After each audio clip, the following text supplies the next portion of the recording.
Onorevole Tremaglia, lei ha passato gran parte della sua vita lavorando per gli italiani all'estero. Come le sembra l'allestimento della Regione Veneto qui a New York? Questo è straordinario, tanto che io sono arrivato qui, non l'avevo mai visto, ho detto qui siamo altro che in Italia.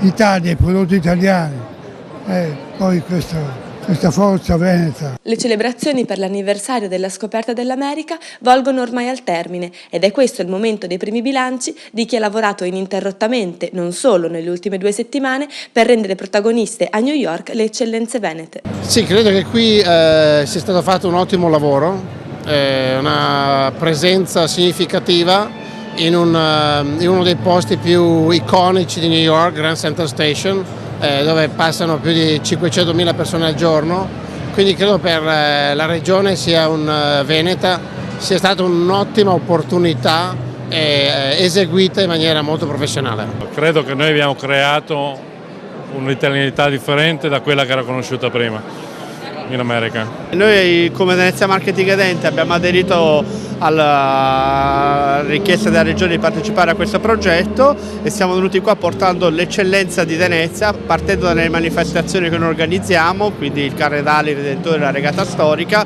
e con i nostri partner, il Casino di Venezia, il Comune di Venezia, l'Associazione Albergatori, offriamo e presentiamo la migliore ospitalità su Venezia. Fotografatissimo l'albero in vetro donato alla città dalla Regione Veneto, 200 pezzi d'arte unici, capolavoro degli artisti della Promovetro di Murano. Simboleggia l'amicizia di un popolo, il popolo veneto, con il popolo americano. Grande successo per i vini e i prodotti tipici del Veneto, che hanno letteralmente conquistato gli americani.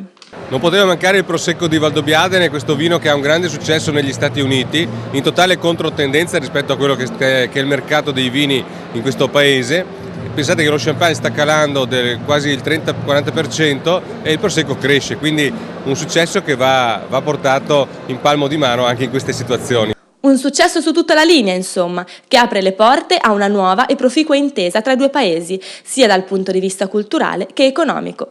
Noi siamo molto contenti per i contatti che abbiamo avuto, per il pubblico che abbiamo visto, importante e di qualità. C'è stata una grande attenzione per Verona come città con il progetto Sposami a Verona, c'è stata una grande attenzione per Verona come fiera, come ente fiera, per i progetti e per i idee che ha presentato. Siamo assolutamente soddisfatti perché bisogna essere su questi mercati e soprattutto bisogna essere presenti in queste grandi manifestazioni. Siamo orgogliosi di partecipare come sponsor a questo bellissimo evento. Siamo convinti che l'Italia e l'America siano dei veri partner, siamo anche convinti che sia un gran mercato per noi.